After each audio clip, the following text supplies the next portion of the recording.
My teachings are older than the world. How can you grasp their meaning? If you want to know me, look inside your heart. 71. Not knowing is true knowledge. Presuming to know is a disease. First realize that you are sick. Then you can move toward health. The Master is her own physician. She has healed herself of all knowing. Thus, she is truly whole. 72. When they lose their sense of awe, people turn to religion. When they no longer trust themselves, they begin to depend upon authority. Therefore, the Master steps back so that people won't be confused. He teaches without a teaching, so that people will have nothing to learn. 73. The Tao is always at ease. It overcomes without competing, answers without speaking a word, arrives without being summoned, accomplishes without a plan. Its net covers the whole universe, and though its meshes are wide, it doesn't let a thing slip through. 74. If you realize that all things, there's nothing you will try to hold on to. If you aren't afraid of dying, there's nothing you can't achieve. Trying to control the future is like trying to take the master carpenter's place. When you handle the master carpenter's tools, chances are that you'll cut your hand. 75. When taxes are too high, people go hungry. When the government is too intrusive, people lose their spirit. Act for the people's benefit. Trust them. Leave them alone. 76. Men are born soft and supple. Dead, they are stiff and hard. Plants are born tender and pliant. Dead, they are brittle and dry. Thus, whoever is stiff and inflexible is a disciple of death. Whoever is soft and yielding is a disciple of life. The hard and stiff will be broken. The soft and supple will prevail. 77. As it acts in the world, the Tao is like the bending of a bow. The top is bent downward,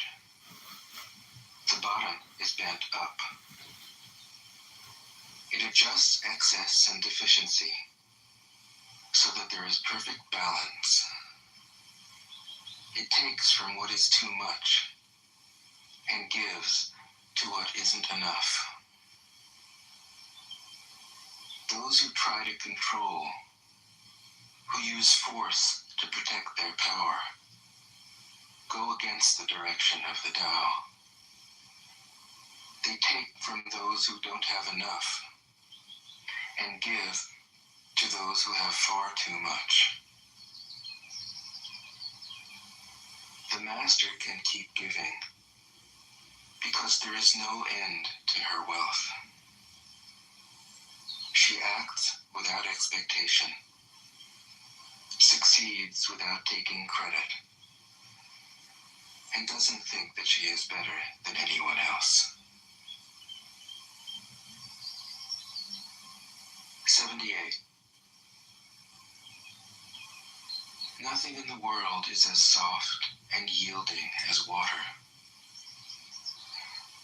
Yet for dissolving the hard and inflexible, nothing can surpass it.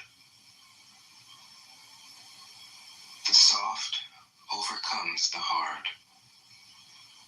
The gentle overcomes the rigid. Everyone knows this is true, but few can put it into practice.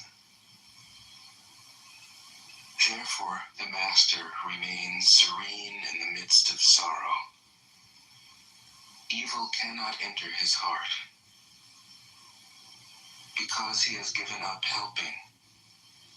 He is people's greatest help. True words seem paradoxical. 79. Failure is an opportunity. If you blame someone else, there is no end to the blame. Therefore, the master fulfills her own obligations and corrects her own mistakes. She does what she needs to do and demands nothing of others. 80. If a country is governed wisely, its inhabitants will be content. They enjoy the labor of their hands and don't waste time inventing labor-saving machines. Since they dearly love their homes, they aren't interested in travel. There may be a few wagons and boats, but these don't go anywhere. There may be an arsenal of weapons, but nobody ever uses them. People enjoy their food, take pleasure in being with their families, spend weekends working in their gardens, delight in the doings of the neighborhood. And even though the next country is so close that people can hear its roosters crowing and its dogs barking, they are content to die of old age without ever having gone to see it. 81. True words aren't eloquent. Eloquent words aren't true.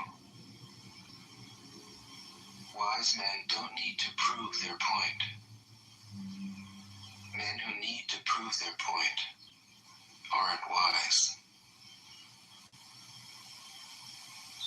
The master has no possessions. The more he does for others, the happier he is. The more he gives to others, the wealthier he is.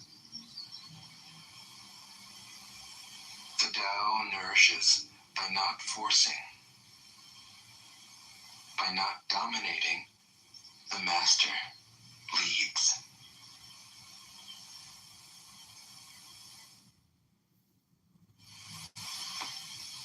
Tao Te Ching can be translated as the book of the imminence of the way, or the book of the way and of how it manifests itself in the world, or simply the book of the way. Since it is already well known by its Chinese title, I've let that stand. Its author, there's practically nothing to be said. He may have been an older contemporary. Thus, it is like the Tao. Indwelling.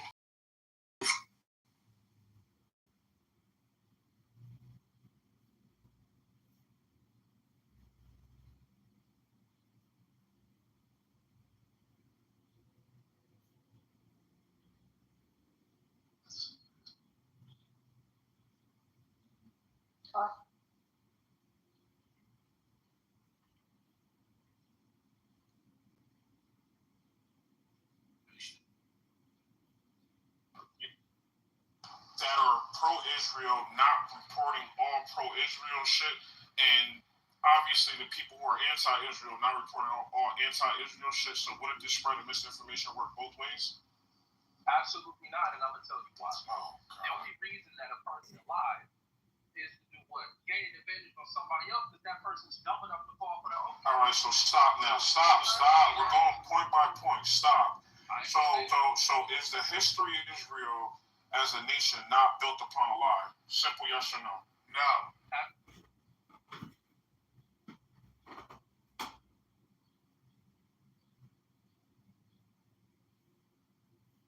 Any other brother that wants to open up to the women and they can give their feedback and shit, but I'm just trying to make sure all the brother gets feet. Alright, give it to the hyenas, man. Bruh. That's only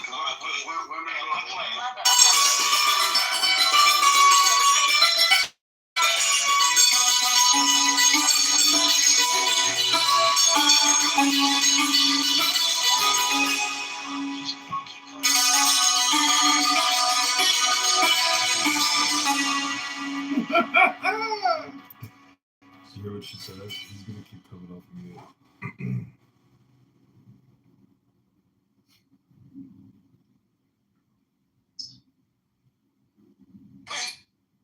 Why didn't we see the same behavior? When you say the same behavior, are you only talking about like just like gun violence? That's one example. We did not see black people killed at the levels we do now, and they were poorer back then. Let me ask you this: did we have as many guns in the streets? Yes. Oh hell, fucking we did. No, we didn't. No, yes, Rob, don't do this. Don't.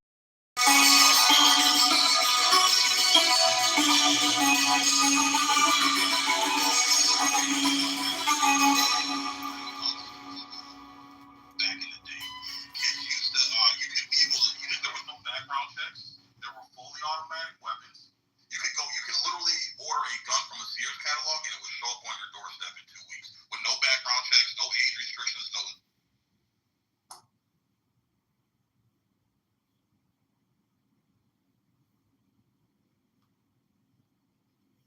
Close to the ground. In thinking, keep to the simple. In conflict, be fair and generous. In governing, don't try to control. In work, do what you enjoy. In family life, be completely present. When you are content to be simply yourself and don't compare or compete, everybody will respect you.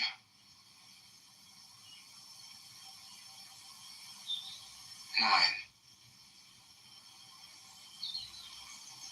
Fill your bowl to the brim, and it will spill. Keep sharpening your knife, and it will blunt. Chase after money and security, and your heart will never unclench. Care about people's approval, and you will be their prisoner. Do your work, then step back. The only path to serenity. 10. Can you coax your mind from its wandering and keep to the original oneness? Can you let your body become supple as a newborn child's? Can you cleanse your inner vision until you see nothing but the light? Can you love people and lead them without imposing your will? Can you deal with the most vital matters by letting events take their course? Can you step back from your own mind and thus understand all things? Giving birth and nourishing, having without possessing, acting with no expectations, leading and not trying to control. This is the supreme virtue.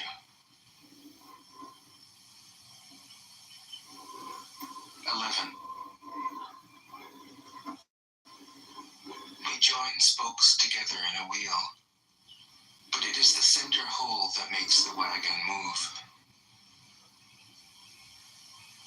We shape clay into a pot, but it is the emptiness inside that holds whatever we want. We hammer wood for a house, but it is the inner space that makes it livable. We work with being, but non-being is what we use. 12. Colors blind the eye. Sounds deafen the ear. Flavors numb the taste. Thoughts weaken the mind. Desires wither the heart. The master observes the world, but trusts his inner vision. He allows things to come and go.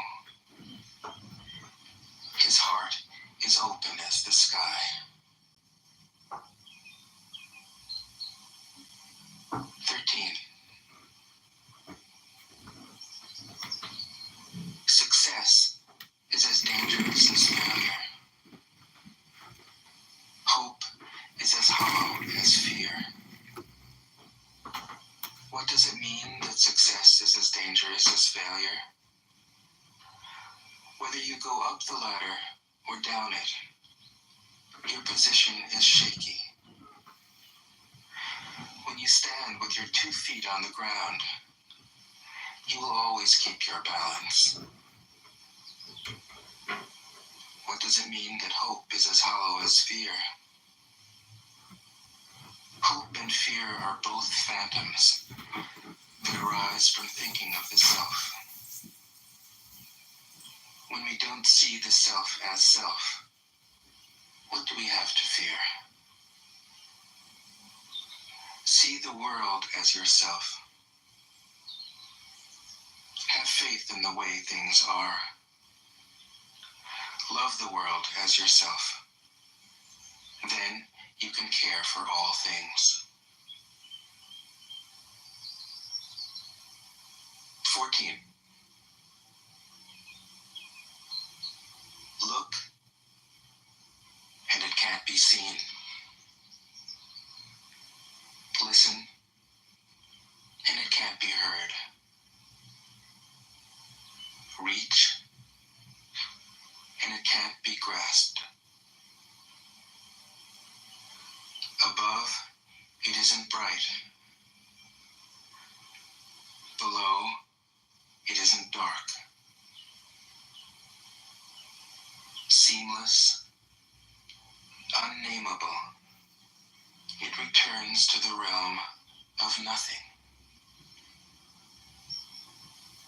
Form that includes all forms.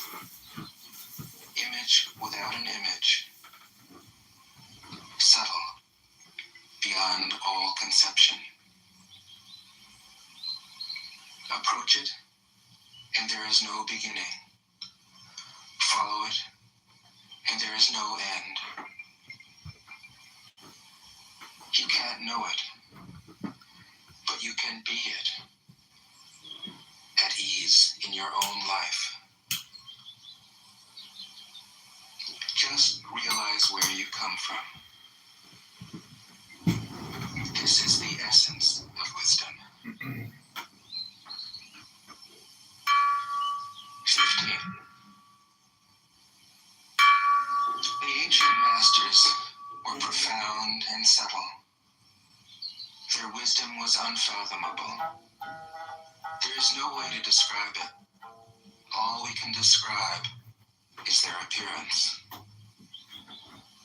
They were careful as someone crossing an iced-over stream, alert as a warrior in enemy territory, courteous as a guest, fluid as melting ice, shapeable as a block of wood, receptive as a valley, clear as a glass of water. Do you have the patience to wait till your mud settles and the water is clear?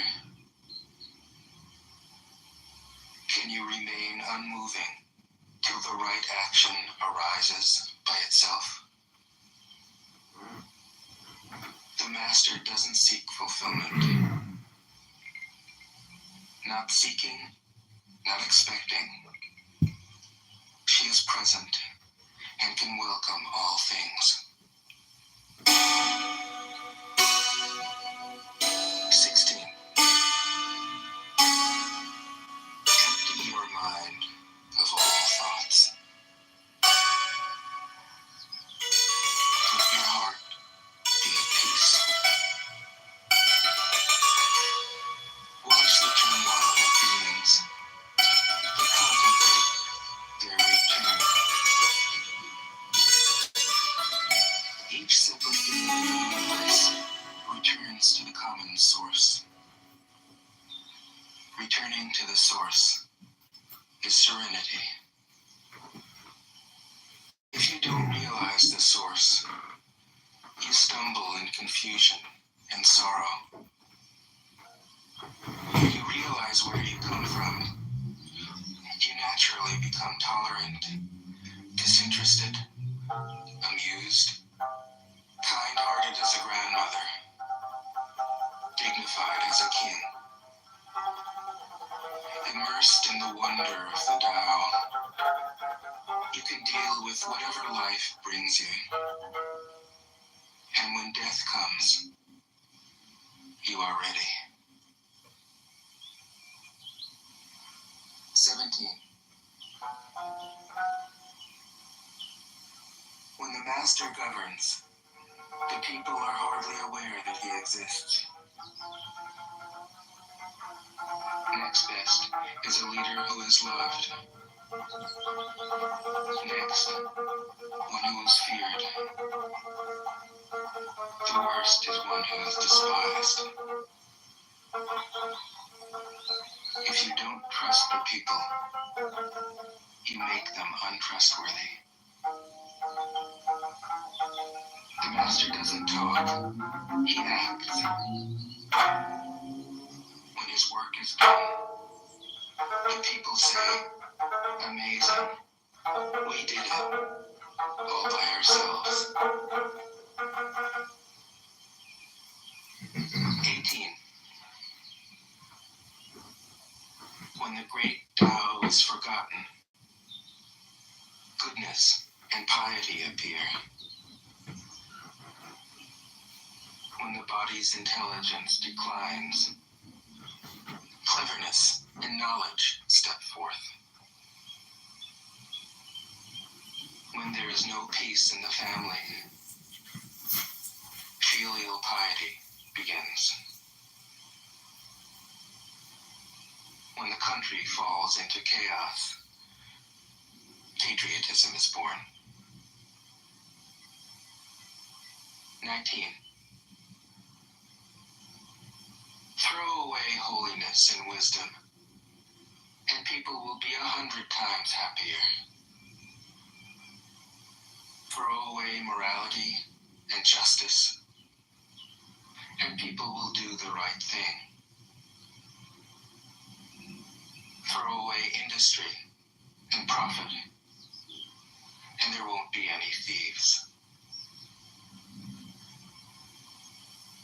If these three aren't enough, just stay at the center of the circle and let all things take their course. 20. Stop thinking and end your problems. What difference between yes and no? What difference between success and failure? Must you value what others value? Avoid what others avoid? How ridiculous. Other people are excited, as though they were at a parade. I alone don't care. I alone am expressionless, like an infant before it can smile. Other people have what they need. I alone possess nothing. I alone drift about, like someone without a home. I'm like an idiot, my mind is so empty. Other people are bright. I alone am dark. Other people are sharp. I alone am dull. Other people have a purpose. I alone don't know. I drift like a wave on the ocean. I blow as aimless as the wind. I am different from ordinary people. I drink from the great mother's breasts. 21. The master keeps her mind always at one with the Tao.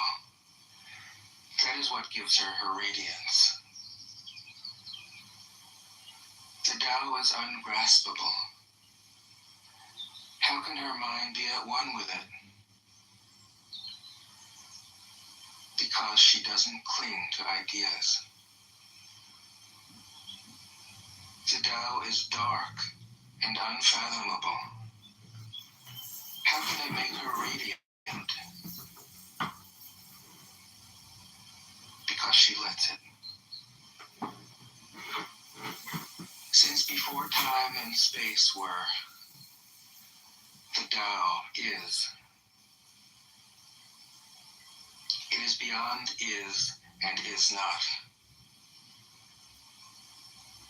How do I know this is true? I look inside myself and see.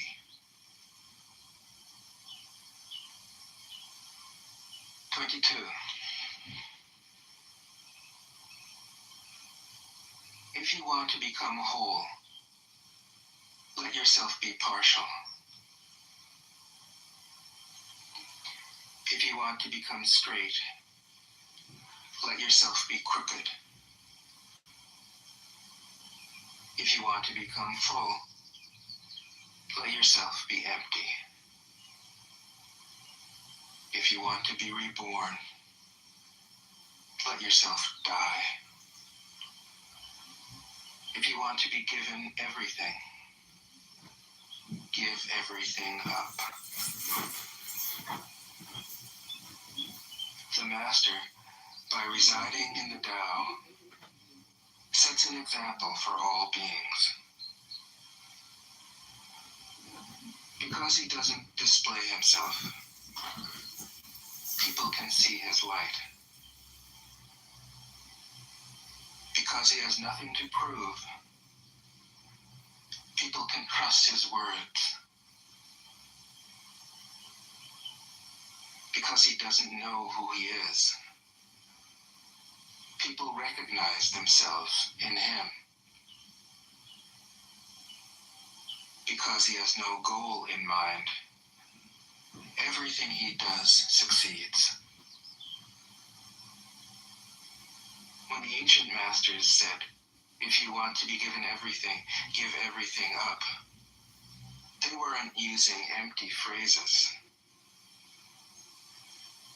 Only in being lived by the Tao can you be truly yourself.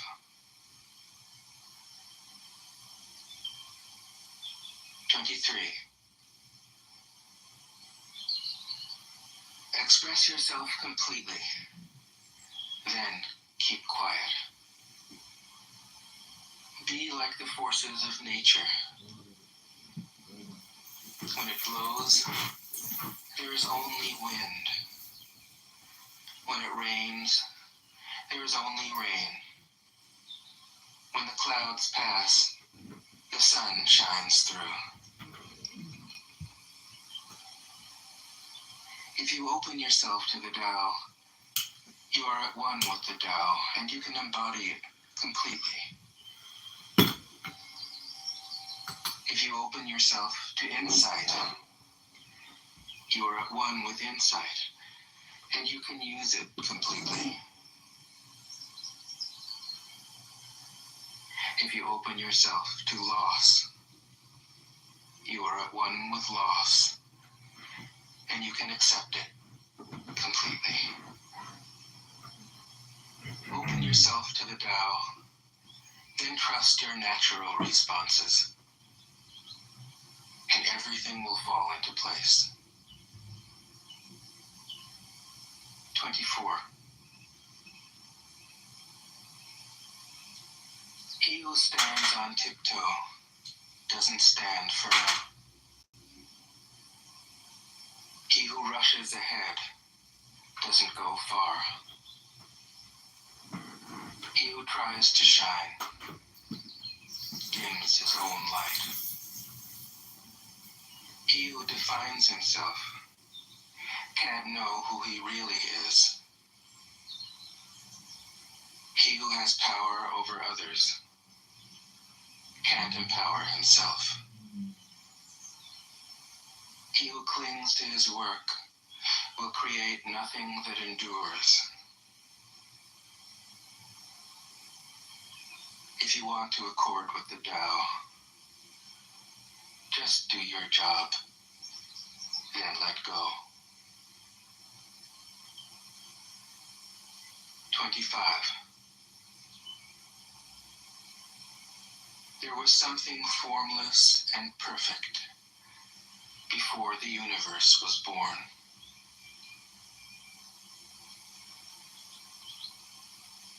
It is serene, empty, solitary, unchanging, infinite, eternally present. It is the mother of the universe. So, and again, I peeped the vibe. That's the joint off the first time. Bro, since I heard you start talking, I peeped this. Like, everyone say, yeah, you got it, man. Get a life, you fucking losers! Delete the app and get out of the room quick, save your life! Chillism is a mind virus. Nathan and Tali are sick! Do something with your lives! Delete the app! Delete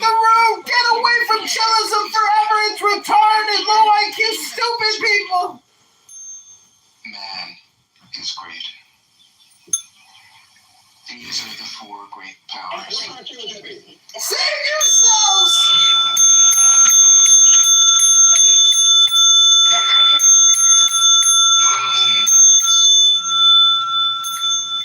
The universe follows the Tao. The Tao follows only itself.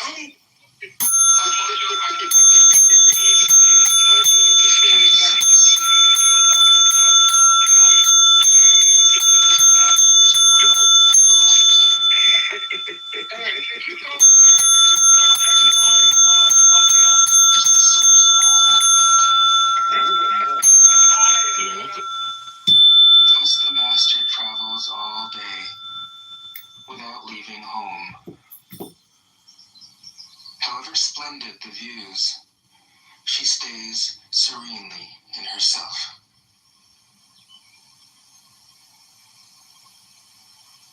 Why should the lord of the country flit about like a fool?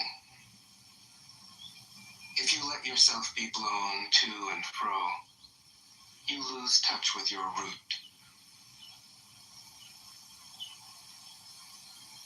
If you let restlessness move you, you lose touch with who you are.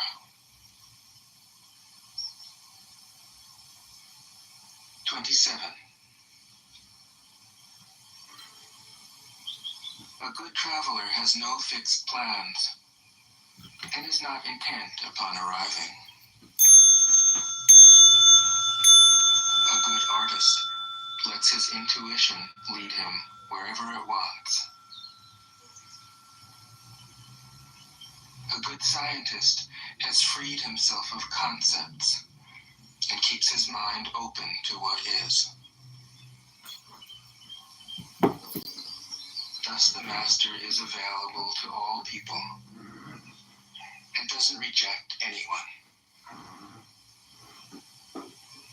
He is ready to use all situations and doesn't waste anything.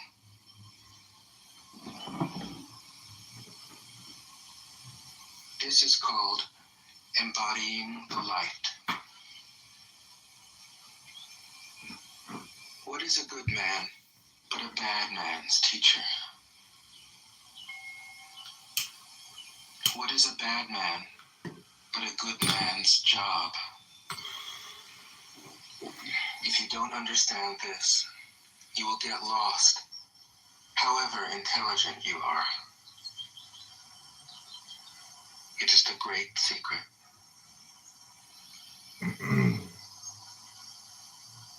28.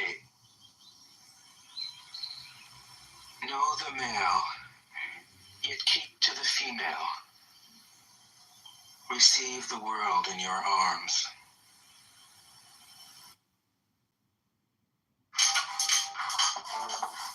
It's just my Sayings of Confucius. Thieves that break into houses by night.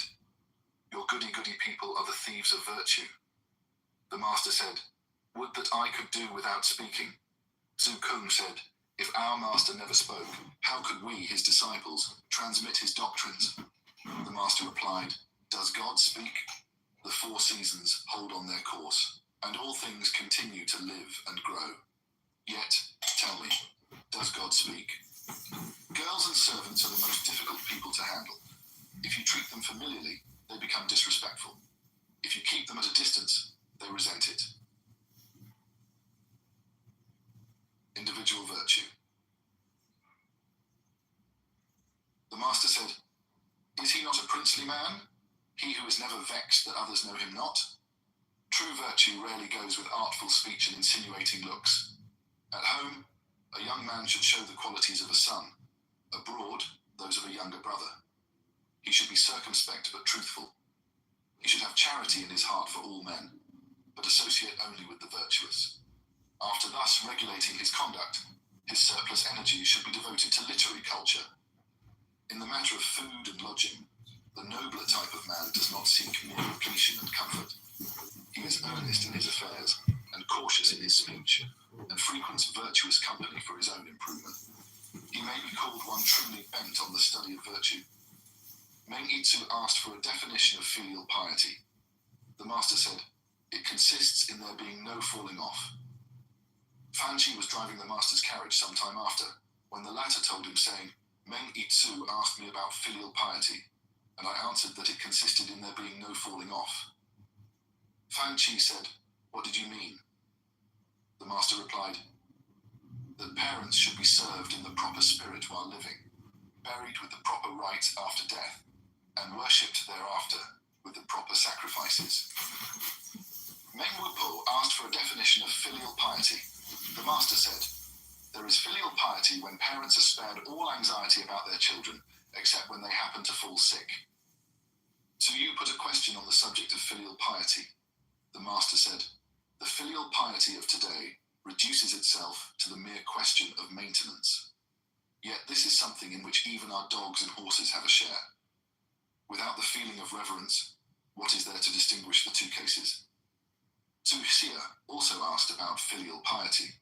The master said, "It can hardly be gauged from mere outward acts. When there is work to be done, to relieve one's elders of the toil, or when there is wine and food, to cause them to partake thereof, is this to be reckoned filial piety?" Zhu Kung inquired about the higher type of man. The master replied, "The higher type of man is one who acts before he speaks, and professes only what he practices." The master said, "The higher type of man is Catholic in his sympathy and free from party bias. The lower type of man is biased and unsympathetic. A man without charity in his heart. What has he to do with ceremonies? A man without charity in his heart. What has he to do with music?" Lin Fang inquired, as to the prime essential in ceremonial observances. The master said, "Ah, that is a great question indeed. In all rites, simplicity is better than extravagance. In mourning for the dead, heartfelt sorrow is better than punctiliousness." The master said, "The true gentleman is never contentious. If a spirit of rivalry is anywhere unavoidable, it is at a shooting match. Yet even here he courteously salutes his opponents before taking up his position, and again when, having lost, he retires to drink the forfeit cup. So that even when competing, he remains a true gentleman. It is the spirit of charity which makes a locality good to dwell in. He who selects a neighborhood without regard to this quality cannot be considered wise. Only he who has the spirit of goodness within him is really able either to love or to hate. The princely man never for a single instant quits the path of virtue. In times of storm and stress, he remains in it as fast as ever. The nobler sort of man in his progress through the world has neither narrow predilections nor obstinate antipathies. What he follows is the line of duty. The nobler sort of man is proficient in the knowledge of his duty. The inferior man is proficient only in money-making. In serving his father and mother, a son may use gentle remonstrance. If he sees that they pay no heed, he should not desist, but merely increase in deference. If his pains are thrown away, he must show no resentment. While one's parents are alive, one should not travel to a distance. If one must travel, it should be in a fixed direction. The age of one's parents should always be kept in mind, on the one hand, as a subject for rejoicing, on the other, as a cause for alarm. The wise man will be slow to speak, but quick to act. Su Chan asked, saying, "The Prime Minister Zhu Wen held office 3 times, but showed no joy. He lost it 3 times, but testified no concern. When he ceased to be Prime Minister, he was careful to explain the political situation to his successor. What is your opinion of him?" The master said, "He was loyal and conscientious. Had he not the highest degree of moral virtue?" "That I do not know. How can one judge of his moral virtue?" Su Chan continued, "When Sui Tzu slew the Prince of Qi, Chen Wen-tzu, though the possessor of 10 teams of war horses, forsook his wealth and turned his back on the country. Having come to another state, he said, 'Here they are as bad as our own Minister Sui Tzu,' and departed. And he repeated this proceeding each time that he came to a new state. What is your opinion of him?" The master said, "He was pure and incorruptible. Had he not the highest degree of virtue? I cannot say. How is one to judge?" The master said, "When the solid outweighs the ornamental, we have boorishness. When the ornamental outweighs the solid, we have superficial smartness. Only from a proper blending of the two will the higher type of man emerge. All men are born good. He who loses his goodness and yet lives is lucky to escape. Better than one who knows what is right is one who is fond of what is right, and better than one who is fond of what is right is one who delights in what is right. Fanchi asked in what wisdom consisted. The master said, "Make righteousness in human affairs your aim. Treat all supernatural beings with respect, but keep aloof from them. Then you may be called wise." Asked about moral virtue, he replied, "The virtuous man thinks of the difficult thing first, and makes material advantage only a secondary consideration. This may be said to constitute moral virtue." The master said, "The man of knowledge finds pleasure in the sea. The man of virtue finds pleasure in the mountains. For the man of knowledge is restless, and the man of virtue is calm. The man of knowledge is happy, and the man of virtue is long-lived. The higher type of man, having gathered wide objective knowledge from the branches of polite learning, will regulate the whole by the inner rule of conduct, and will thus avoid overstepping the limit. That virtue is perfect, which adheres to a constant mean. It has long been rare amongst men." Su Kung asked, "What would you say of the man who conferred benefits far and wide on the people, and was able to be the salvation of all? Would you pronounce him a man of moral virtue?" "Of moral virtue," said the master. "Nay, rather of divine virtue." Even Yao and Shun were still striving to attain this height. The man of moral virtue, wishing to stand firm himself, will lend firmness unto others. Wishing himself to be illuminated, he will illuminate others. To be able to do to others as we would be done by, this is the true domain of moral virtue. It has not been my lot to see a divine man. Could I see a princely man, that would satisfy me. It has not been my lot to see a thoroughly virtuous man. Could I see a man possessing honesty of soul, that would satisfy me? Is it possible there should be honesty of soul in one who pretends to have what he has not, who when empty, pretends to be overflowing, who when in want, pretends to be in affluence? The higher type of man is calm and serene.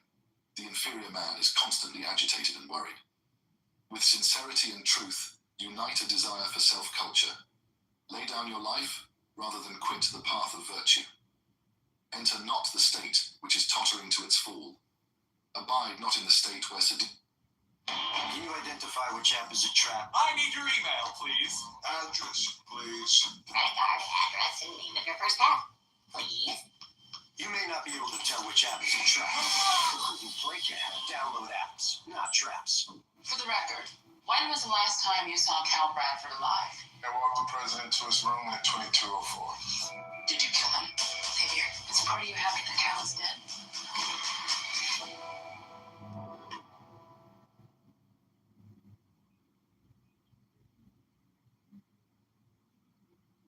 Sedition is rampant. When law obtains in the empire, let yourself be seen. When lawlessness reigns, retire into obscurity. In a state governed on right principles, poverty and low station are things to be ashamed of. In an ill-governed state, riches and rank are things to be ashamed of. The man of wisdom does not vacillate. The man of natural goodness does not fret. The man of valor does not fear. Yen Yuan inquired as to the meaning of true goodness. The master said, "The subdual of self and reversion to the natural laws governing conduct, this is true goodness. If a man can, for the space of one day, subdue his selfishness and revert to natural laws, the whole world will call him good. True goodness springs from a man's own heart. How can it depend on other men?" Yen Yuan said. "Kindly tell me the practical rule to be deduced from this." The master replied, "Do not use your eyes, your ears, your power of speech, or your faculty of movement without obeying the inner law of self-control." Yen Yuan said, "Though I am not quick in thought or act, I will make it my business to carry out this precept." Chung Kung inquired as to the meaning of true goodness. The master said, "When out of doors, behave as though you were entertaining a distinguished guest. In ruling the people, behave as though you were officiating at a solemn sacrifice. What you would not wish done to yourself, do not unto others. Then in public, as in private life, you will excite no ill will." Chung Kung said, Though I am not quick in thought or act, I will make it my business to carry out this precept. Suma Yu inquired as to the meaning of true goodness. The master said, the truly good man is slow of speech. Slowness of speech. Is this what goodness consists in? The master said, does not the difficulty of deciding what it is right to do necessarily imply slowness to speak? Suma Yu asked for a definition of the princely man. The master said, the princely man is one who knows neither grief nor fear. Absence of grief and fear. Is this the mark of a princely man? The master said, if on searching his heart he finds no guilt, why should he grieve? Of what should he be afraid? Su Chang asked, how to attain exalted virtue? The master said, make conscientiousness and truth your guiding principles, and thus pass on to the cultivation of duty to your neighbor. This is exalted virtue. The master said, the nobler sort of man emphasizes the good qualities in others and does not accentuate the bad. The inferior sort does the reverse. Su Chang asked, what must a man do in order to be considered distinguished? The master said, what do you mean by the term distinguished? Su Chang replied, I mean one whose fame fills both his own private circle and the state at large. The master said, that is notoriety, not distinction.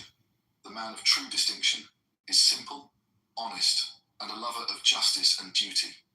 He weighs men's words and observes the expression of their faces. He is anxious to put himself below others. Such a one is truly distinguished in his private and his public life. As to the man who is merely much talked about, he puts on an appearance of charity and benevolence, but his actions belie it. He is self-satisfied and has no misgivings. Neither in private nor in public life does he achieve more than notoriety. Su Kung asked a question about friendship. The master said, be conscientious in speaking to your friend, but tactful in your efforts to guide him aright. If these fail, stop. Do not court a personal rebuff.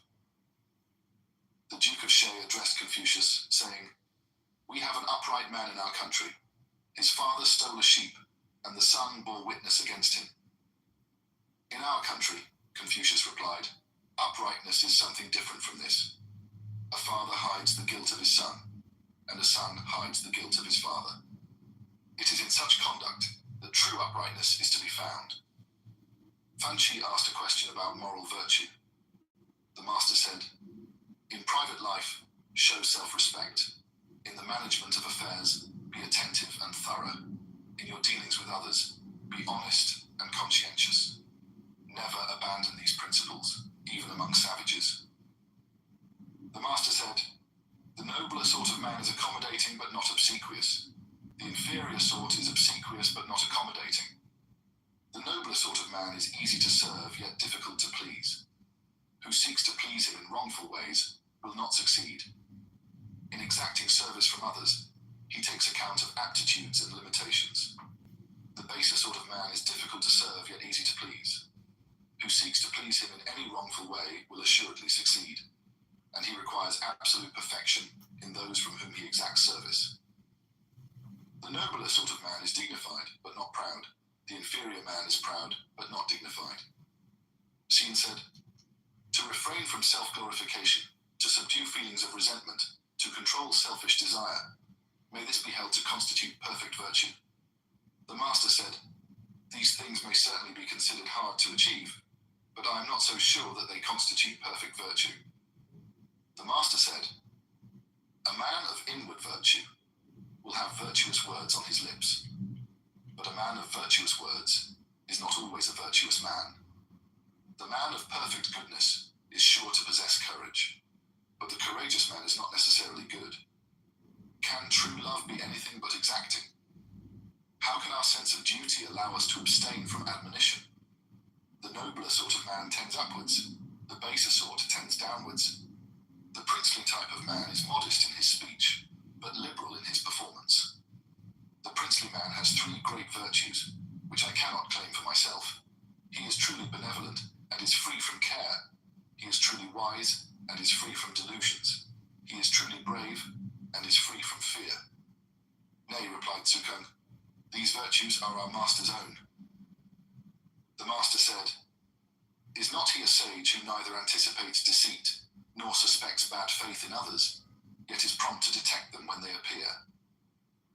Someone asked, "How do you regard the principle of returning good for evil?" The master said, "What then is to be the return for good? Rather should you return justice for injustice and good for good." Zulu asking about the conduct of the princely man, the master said, "He cultivates himself so as to gain in self-respect. Does he rest content with that? He cultivates himself," was the reply, "so as to give happiness to others. And is he content with that? He cultivates himself so as to confer peace and prosperity on the whole people." By self-cultivation to confer peace and prosperity on the whole people. Was not this the object which Yao and Shun still labored to attain? Tsukun asked for advice on the practice of moral virtue. The master replied, "If an artisan wants to do his work well, he must begin by sharpening his tools. Even so, among the great men of your country, you should serve the wise and good, and make friends of men who have this moral virtue." The master said, "The higher type of man makes a sense of duty, the groundwork of his character, blends with it in action a sense of harmonious proportion, manifests it in a spirit of unselfishness, and perfects it by the addition of sincerity and truth. Then indeed is he a noble character. The higher type of man seeks all that he wants in himself. The inferior man seeks all that he wants from others. The higher type of man is firm, but not quarrelsome, sociable, but not clannish. The wise man does not esteem a person more highly because of what he says, neither does he undervalue what is said because of the person who says it." Tsukun asked, saying, "Is there any one maxim which ought to be acted upon throughout one's whole life?" The master replied, "Surely the maxim of charity is such: do not unto others what you would not they should do unto you." The nobler sort of man pays special attention to 9 points. He is anxious to see clearly, to hear distinctly, to be kindly in his looks, respectful in his demeanor, conscientious in his speech, earnest in his affairs. When in doubt, he is careful to inquire. When in anger, he thinks of the consequences. When offered an opportunity for gain, he thinks only of his duty. Su Chang asked Confucius a question about moral virtue. Confucius replied, "Moral virtue simply consists in being able, anywhere and everywhere, to exercise 5 particular qualities." Asked what these were, he said, "Self-respect, magnanimity, sincerity, earnestness, and benevolence. Show self-respect, and others will respect you. Be magnanimous, and you will win all hearts. Be sincere, and men will trust you. Be earnest, and you will achieve great things. Be benevolent, and you will be fit to impose your will on others."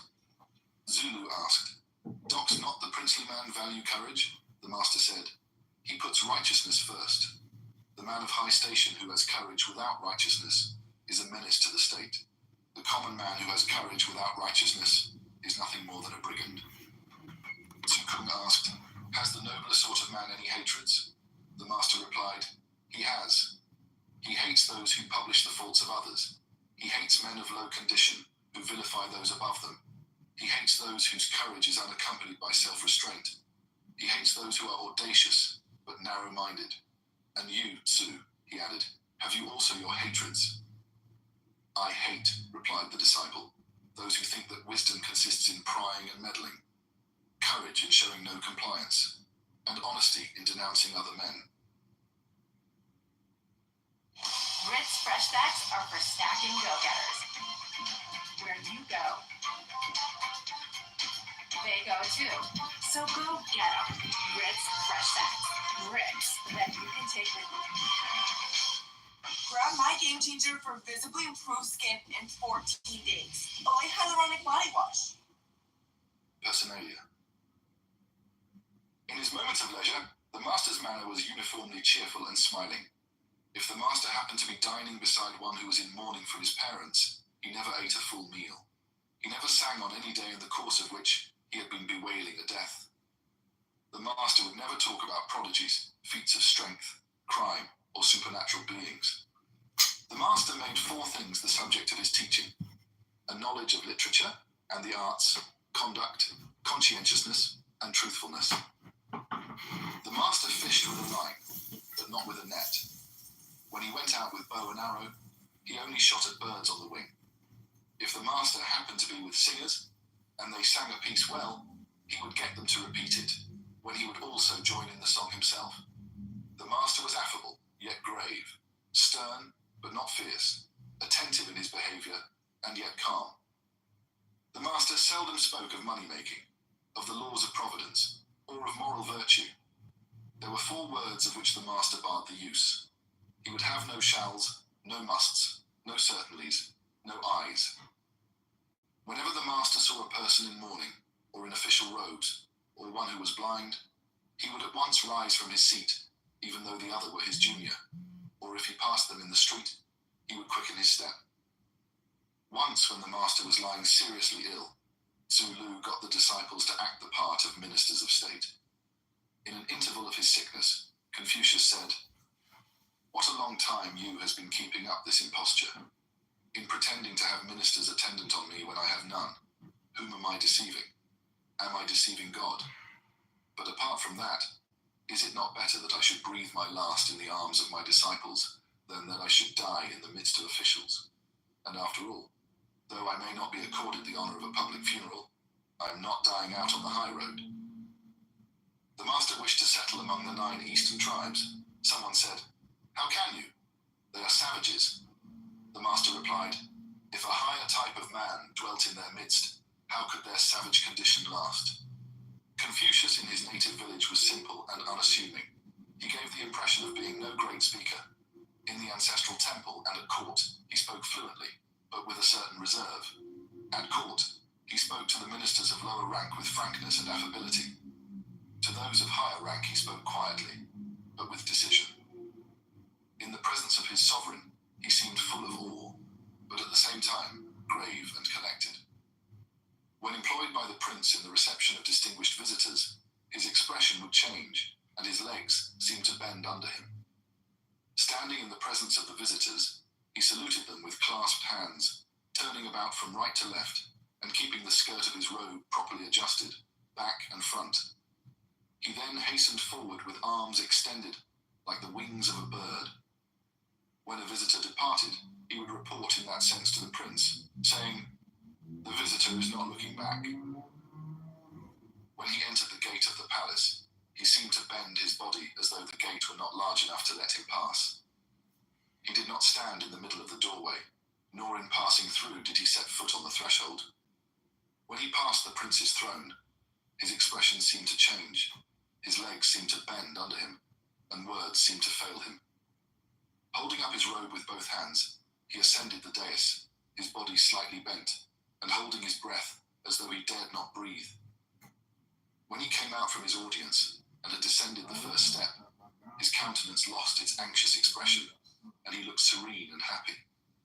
When he reached the bottom of the steps, he hastened away with his arms outstretched like wings. But when he got back to his place, he still seemed full of awe. He carried the prince's regalia with body slightly bent, as though he could hardly support its weight. He raised it to the height of his head, and lowered it again to the height of his chest. His countenance indicated nervousness, and he dragged his feet as though something held them to the ground. In offering presents as an ambassador, his appearance was sedate. At a private audience, he wore a pleased look. He would not eat meat that was clumsily cut, or served without its proper sauce. Although there might be an abundance of meat, he never let it exceed in quantity the vegetable food. In wine alone, he laid down for himself no particular limit, but he never reached the stage of intoxication. He took ginger at every meal. He did not eat much. When eating, he did not converse. When in bed, he did not speak. Even though he had nothing but coarse rice and vegetable soup, he would always reverently offer some to the ancestral spirits. He would not sit on a mat that was placed awry. On one occasion, Chi Kang Tzu having sent him some medicine, he bowed as he received it, saying, "Not being familiar with this drug, I would not venture to try it." His stables having been burned down, the master on his return from the court said, "Has anyone been hurt?" He did not ask about the horses. If the prince sent him a present of cooked meat, he would sit down to taste it on a properly placed mat. If the prince sent him a present of raw meat, he would have it cooked and offer it in sacrifice. If the prince sent him a live animal, he would keep it alive. When the prince summoned him to his presence, he would go on foot without waiting for his carriage. If any of his friends died who was without a home or relations, he would say, "I will see to the funeral." In bed, he did not lie like a corpse. In his home life, his manner was not too formal. At the sight of a person in mourning, though it might be an intimate acquaintance, he would always look grave. On meeting an official in uniform or a blind man, however ragged, he would always show him some mark of respect. When a rich banquet was set before him, he would show his appreciation in his looks and rise to return thanks. He would change countenance at a thunderclap or a sudden squall of wind. When in his carriage, he would not look behind him, talk rapidly, or point with his finger. Duke Ling of Wei asked Confucius about the disposition of troops in warfare. Confucius answered, "I know something about the arts of peace, but I have never studied the art of war." And on the morrow he departed. But when he came to the state of Chen, he was cut off from supplies, and his followers were so enfeebled that they could hardly stand. Zulu indignantly sought the master's presence, saying, "Is it for the princely man to feel the pinch of privation?" The master replied, "Assuredly privation may come his way, but it is only the baser type of man who under it grows demoralized and reckless." Mian, a blind musician, having called on Confucius, the master said to him when he came to a flight of steps, "Here are the steps," and when he came to the mat which was spread for him, "Here is your mat." When all the visitors were seated, the master told him who they were, saying, "So-and-so is sitting here, so-and-so is sitting there." After Mian had gone, Su Chang asked, saying, "Is it the proper thing to speak thus to a musician?" The master replied, "Assuredly it is right to give this help to a blind man." The people of Qi sent a band of singing girls as a present to the Duke of Lu, and Qi Huangsu accepted the gift. For 3 days after that, no court was held, and Confucius departed. 2 trees are regrown for every tree used. Charming. The history of winning started here. Naturally, we call our stuff Gatorade. Confucius's estimate of others. The master said, "I may talk all day to Hui without his putting in a word of criticism or dissent, just as though he were deficient in understanding. But after he has left me, I find, on examining his private conduct, that he knows for all that how to exemplify my teaching. No, Hui is not deficient in understanding." Zhu Keng asked, saying, "What, sir, is your opinion of me?" "I would liken you to," replied the master, "to a vessel limited in its function." "What sort of vessel?" asked Zhu Keng. "A richly ornamented sacrificial vessel," was the reply. Someone remarked that Jung had goodness of heart, but no cleverness of speech. The master said, "Of what use is cleverness of speech? Those who are always ready to assail others with their tongue are sure to make themselves disliked. As to Jung's goodness of heart, I have no certain knowledge. But how would he benefit by having cleverness of speech?" The master said, "My teaching makes no headway. How and if I were to board a raft and float away over the sea, my friend Yu would come with me, I feel sure." Zulu, hearing this, was glad. The master continued, "Yu surpasses me in his love of daring, but he lacks discretion and judgment." Meng Wupo asked whether Zulu had true moral virtue. The master replied, "I do not know." Asked a second time, the master said, "You might be trusted to organize the military levies of a large and powerful state, but whether he is possessed of true virtue, I cannot say. And what is your opinion with regard to Chao?" The master said, "Chao might be entrusted with the government of a district numbering 1,000 households or 100 war chariots, but whether he has true virtue, I cannot say." "And Chi, what of him?" The master said, "Chi might be employed to stand in his official dress at a royal levee and converse with the visitors and guests. Whether he has true virtue, I cannot say." The master, addressing Zhu Keng, said, "Which of the two is the better man, you or Hui?" Zhu Keng replied, "How can I venture to compare myself with Hui? Hui hears one point and promptly masters the whole. I hear one point, and am only able to feel my way to a second. The master agreed. No, you are not equal to Hui. Neither of us two is equal to Hui. Sai Yu used to sleep during the day. The master said, rotten wood cannot be carved. Walls made of dirt and mud cannot be plastered. What is the good of reprimanding you? At first, he continued, my way of dealing with others was to listen to their words and to take their actions upon trust. Now, my way is to listen to what they say and then to watch what they do. This change in me is owing to you. The master said, I have never yet met a really strong character. Someone suggested Shen Cheng. The master said, Cheng is a slave to his passions. How can he possess strength of character? Sukung said, I am anxious to avoid doing to others that which I would not have them do to me. The master said, Su, you have not got as far as that. The master said of Tzu Chan that he had 4 of the qualities of a princely man. He was personal demeanor, he was grave. In serving those above him, he was attentive. In his care for the people, he was kind. In his ordering of the people, he was just. The master said, Yen knows the art of associating with his friends. However old the acquaintance may be, he always treats them with the same respect. Yen Wu Tzu's behavior was wise, so long as his people was